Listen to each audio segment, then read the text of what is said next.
ကိုအဲ့နေချိန်မှာတော့ဗောနော်ကိုယ့်ရဲ့ Facebook page ကနေကိုယ့်ရဲ့ကိုစားမနာပဲနဲ့သူအယောင်းလုပ်ပေးမဲ့ Messenger bot ဆိုတာရှိတယ်ဒါကိုတက်ထားမယ်ဆိုရင်ကိုယ့်ရဲ့အယောင်းတွေကိုမြင့်တင်နိုင်မယ်ကိုလွတ်သွားနိုင်တဲ့အယောင်းတွေကိုပြန်လည်ပြီးတော့ဗောနော်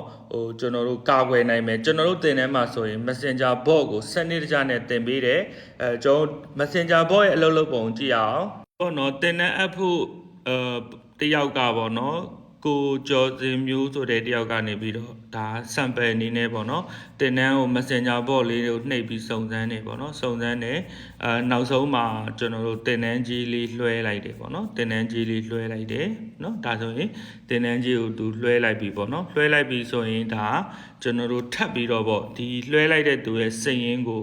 auto နဲ့ကျွန်တော်တို့ Google ရှိတယ်ကိုတင်ပေးမှာပေါ့နော်မူနာအနေနဲ့ဆိုတာနောက်တစ်ယောက်ပေါ့နော်ဒါနောက်တစ်ယောက်လွှဲရတာဆိုရင်ကျွန်တော်ဒီမှာ auto စနစ်ထဲမှာကျွန်တော်တို့ဒီ flow လေးတစ်ခုပေါ့နော်ဒီမှာကျွန်တော်တို့ကတော့ဒီ CRM intro ဆိုတဲ့ပေါ့နော် DTN student CRM intro ဆိုတာလေးကိုကျွန်တော်တို့ပို့လိုက်မှာပေါ့နော်ပို့လိုက်လို့ရှိရင်ဒါက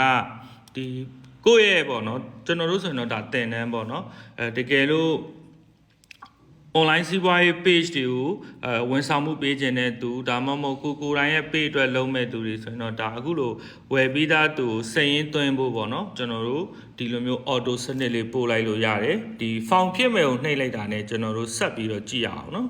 ဒီမှာဆိုရင်ပေါ့နော်ဒီဘက်ကဝယ်သူပဲဆိုကြပါစို့ form ဖြစ်မဲ့ကိုနှိပ်လိုက်တာနဲ့ကျွန်တော်တို့ဘက်ကတစ်ခုချင်းစိတ်ရင်းလေးတွေနော်နာမည်လေးတွေကို auto မေးသွားတယ်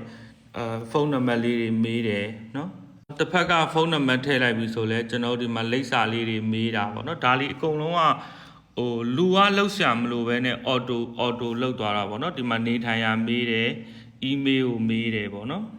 ဒီလုပ်ငန်းနာမည်တွေမေးတယ်နော်ဒီမှာ bot ကကျွန်တော်တို့ခုနလိုစာတွေမေးတယ်အခုလိုဗီဒီယိုတွေပေါ့နော်ဒါကျွန်တော်တို့ဗီဒီယိုတွေကအစနော်ဒီ user အနေနဲ့သိအောင်ကျွန်တော်လိုအပ်တဲ့ဒီ process တွေကိုရှင်းပြတာတွေကစပြပေးတယ်နော်ပြီးရင်လည်းအခုလိုပေါ့နော်ဒီမှာဆိုတော့တောက်လျှောက်ကျွန်တော်တို့ဘက်ကစာတွေနဲ့နော်အချက်လက်တွေကိုပြပေးတာပေါ့နော်အဲ့တော့တင်တန်းအပ်တဲ့သူဝယ်သူတွေကိုဒါကျွန်တော်တို့အချိန်ပေါ့နော်ခလုတ်ကလေးတစ်ချက်နှိပ်လိုက်ရုံနဲ့ကိုနော်ဒီမှာဒါနော်ခလုတ်လေးတစ်ချက်နှိပ်လိုက်ရုံနဲ့ကို data တွေကိုတောင်းတယ်ယူတယ်ပေါ့နော်ပြီးရင်ကျွန်တော်တို့ပေါ့နော်ဒီပေါ့နော်နောက်ပိုင်းမှာလည်းဒီကိုယ့်ရဲ့ဝယ်သူတွေ follow up လိုက်လို့ရအောင်ပေါ့နော်ကျွန်တော်ဒီလို subscribe ခလုတ်ကလေးတွေရှိတယ်ပေါ့နော်ပြီးတော့ဒီလို data တွေအားလုံးကိုပေါ့နော်ဒီလို data တွေအားလုံး